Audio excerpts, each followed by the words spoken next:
Near Mint Condition, the home of collected editions. And check out that eye, that's exactly what we want to see. Woo, look at that panel, baby. And that, as they say, is that.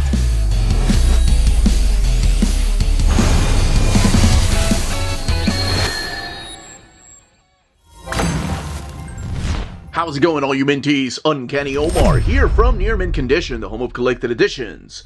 Today, I'm going to be giving you my overview of the Teenage Mutant Ninja Turtles Mutant Nation Volume 1. What exactly is it, and when does it take place in the world of Teenage Mutant Ninja Turtles by IDW?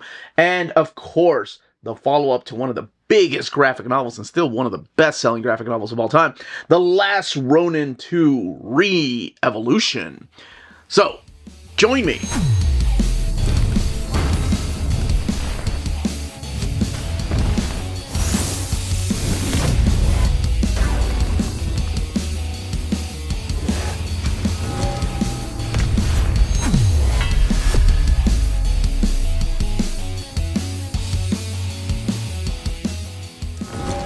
And welcome back, everybody. Before going any further, a big thank you to the folks at IDW for sending us copies of both of these books. Both of these books came out in July at both different times. So we are looking at Teenage Mutant Ninja Turtles, The Mutant Nation, and this is a Volume 1, and of course, Last Ronin II Re-Evolution. Now, one thing to note is that this is a trade paperback compared to the deluxe hardcover.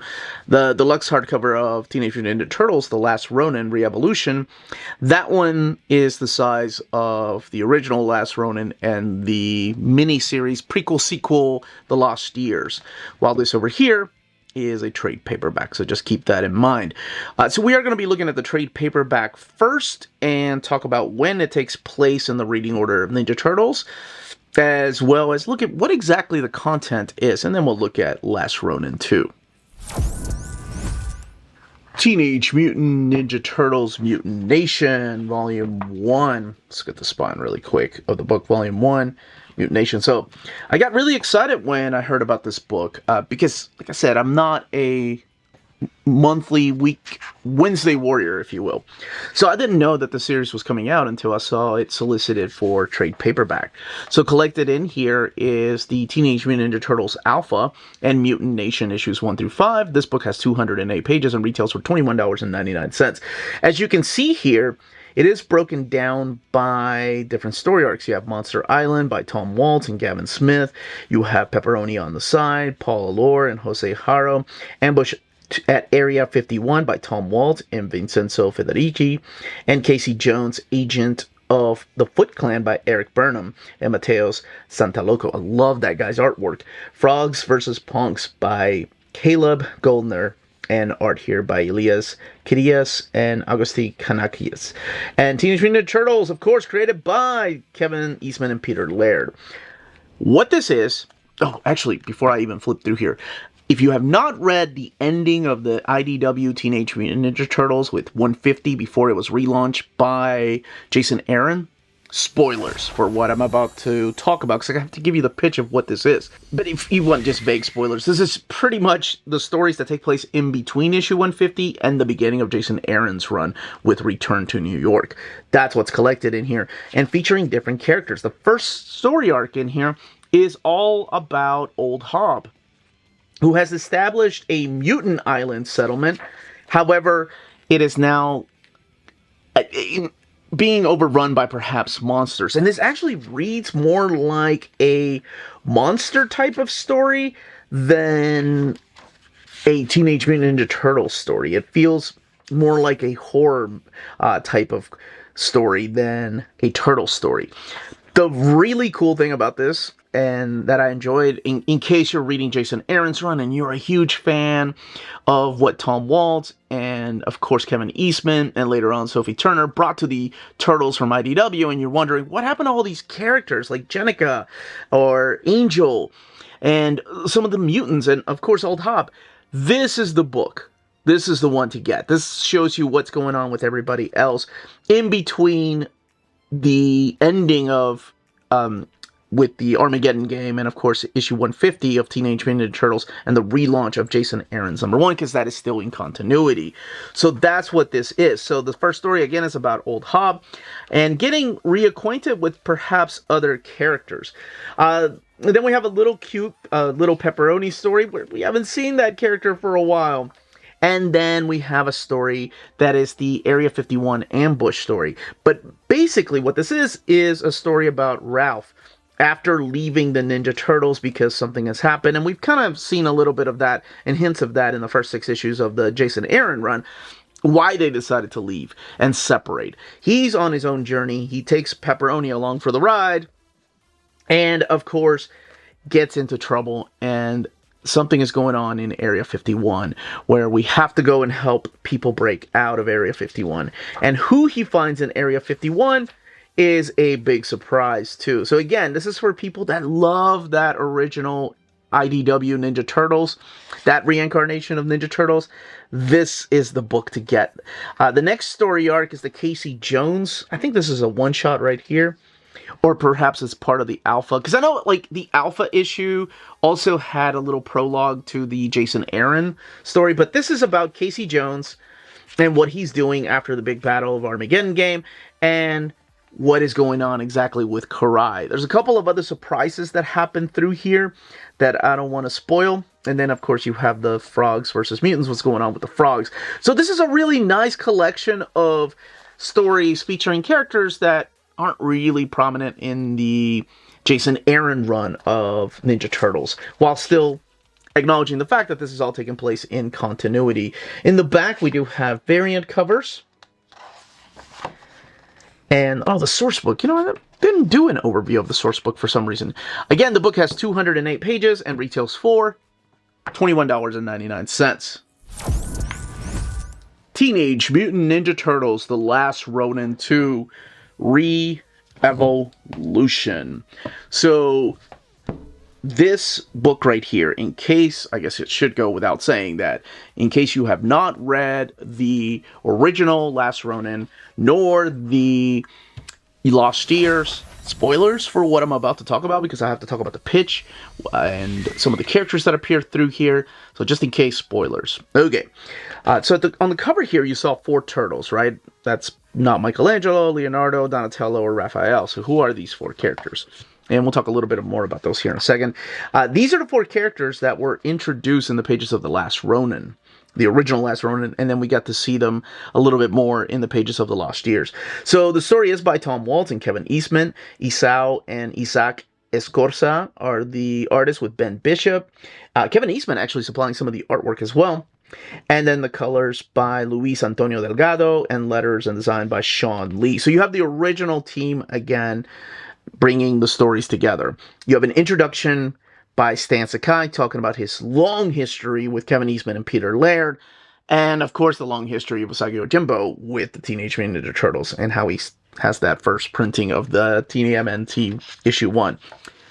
15 years have passed. That's right, 15 years have passed since Hiroto and the Foot Clan have been defeated by the Last Ronin.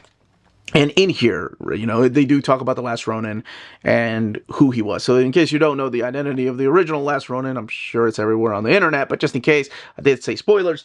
It was Michelangelo. Michelangelo and Casey Jones, the daughter of Casey and April, helped take down the Foot Clan. And now the world is kind of lost a little bit, right? We have, again, the character of Casey Jones here, trying to take down what is left over of some of the gangs, and perhaps the return of the Foot Clan. And what's interesting about her character is that she was exposed to the mutagen, and we know that she's got super speed and super strength, and you'll see a lot of it more here, because 15 years have passed since Hiroto and the Foot Clan fell. And now it is up to her and her group of rebels to take down what is left of them, and some new groups that are forming. And then we meet the kids. So in case you didn't read The Lost Year, that again, I strongly recommend reading, because it is really a sequel, prequel. These characters were introduced there, and they were a lot younger, and this is now them grown up. And in the 15 years, it seems like Casey has been training these kids to take on martial arts, kind of like Splinter training the turtles, kind of like Michelangelo training Casey. Now it is Casey training these turtles. So here, for the first time, I guess in their full outfits, we do have their leader Uno right here, and we have Yi, and we've got Odin, and then we've got Moha or Moja. So all four of these characters are the new generation of Teenage Mutant Ninja Turtles. In the very first volume of The Last Ronin, what I loved about it was the fact that it was really vague as to what incarnation of Turtles are we talking about. Is it the cartoon Turtles? Is it the 2013 cartoon Turtles? Is it the 2003 cartoon Turtles? Are we looking at the original Eastman and Laird? Are we looking at the future of the IDW era, the Archie era? I love that it was vague because it could have been any of these. This shows a little bit more because it talks about the death of the Turtles. It goes into detail about the history of the Foot Clan and the history of Splinter and how he became a rat, or I'm sorry, how he became a well, I guess yes, an anthropomorphic rat.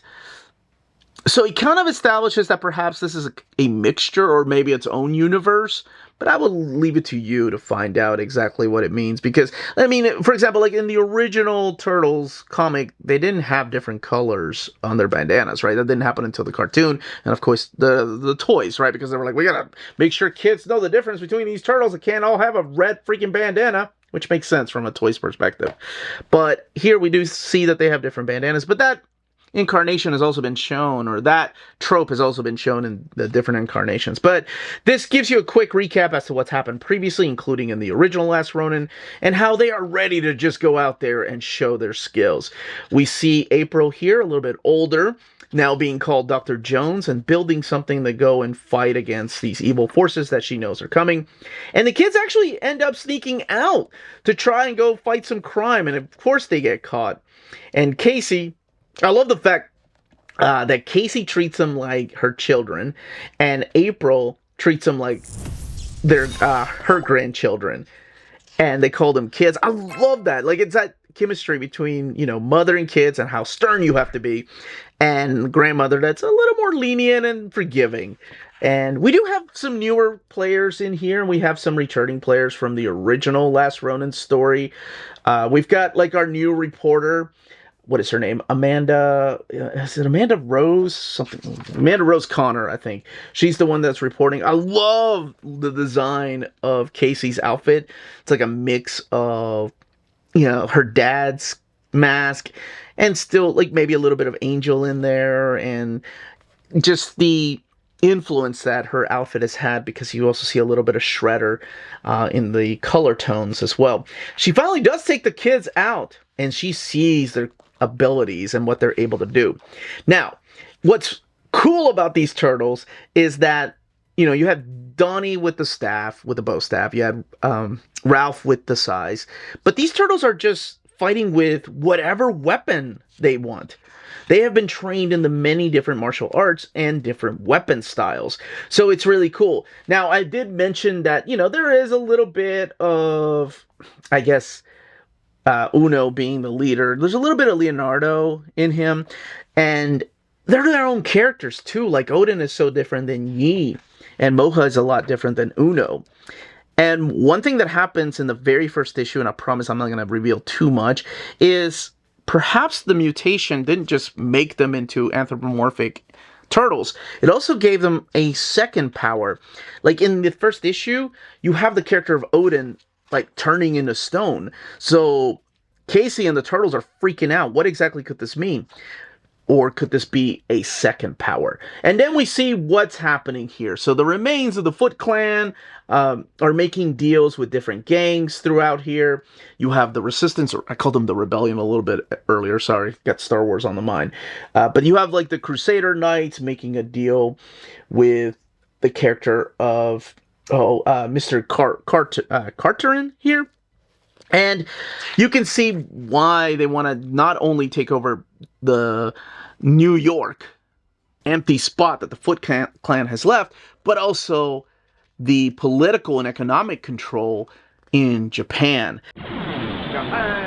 So it's a throwback, of course, to the classic era, where you have the new turtles now hiding out in the sewer with a new sensei, but the sewer is a little more, I guess, technologically advanced, if you will, than the original sewer. And they all have their own kind of powers, their own outfits, and their own identities too. And you will see some returning characters that perhaps weren't in the original Last Ronin appear through here. And yes, one of the characters does not make it out of the book. And that's all I will say about that. In the back, we do have the covers and variant covers. And you have some stuff in here from Kevin Eastman. Kevin Eastman actually does a lot of the flashback stories, like the artwork. And again, more of the variants and giving color, or I'm sorry, giving credit where credit is due. And there's Freddie Williams. Love his artwork. I really like Freddie's take on Odin. I think Odin's my new favorite turtle. And I like how different they are, too. And the back of the book here with the end sheets. 232 pages, $34.99. Glued binding, printed in this thick, glossy paper stock. There is some gutter loss happening, but the paper stock is really thick, so there's really no bleed through happening. But that is it. That is The Last Ronin II. And that, as they say, is that. If you're interested in purchasing either of these books, don't forget to check out our sponsors. If you're in Europe and you're interested in buying these books, definitely check out Walt's Comic Shop in Berlin, Germany. They have the cheapest pre-order prices, flat shipping rate of €12 for all EU countries, emails answered within 24 hours, waltscomicshop.com, and you can use the code Near Mint Condition at checkout and get free shipping for all EU countries with your first order over €40. That's Walt's Comic Shop, your reliable source for omnis and premium collected editions in Europe. Ding! CheapGraphicNovels.com, your online home for graphic novels and collected editions up to 50% off cover price. They have excellent shipping and prompt and helpful service. Check out their bargain deals for up to 90% off cover price. And don't forget, the CGN also takes pre-orders. That way you don't miss out on the hottest releases. And they are currently running a special promotion for you Minties. If you're a first-time customer, after receiving your order confirmation email, reply back to that email and let them know Near Mint Condition sent you their way. They will then apply a free shipping promotional credit to your next order in the US. Cheap Graphic Novels, your source for the hottest books with the kind of deep discount, quality shipping, and customer service that will keep you coming back for more. And that was the content, the page count, and build of these books. In the comments down below, let me know if you are picking either of these up, if you enjoy The Last Ronin, and you want more of that particular world. And of course, if you're going to get the box set of The Last Ronin, just kind of wait for that. No, it's an omnibus, actually, or a compendium is what they're calling it. Regardless, it's going to have this, the side story, The Lost Years, and the original Last Ronin. Anyway, that's it, everybody. Smash that like button on the way out. Stay healthy and safe out there. Much love.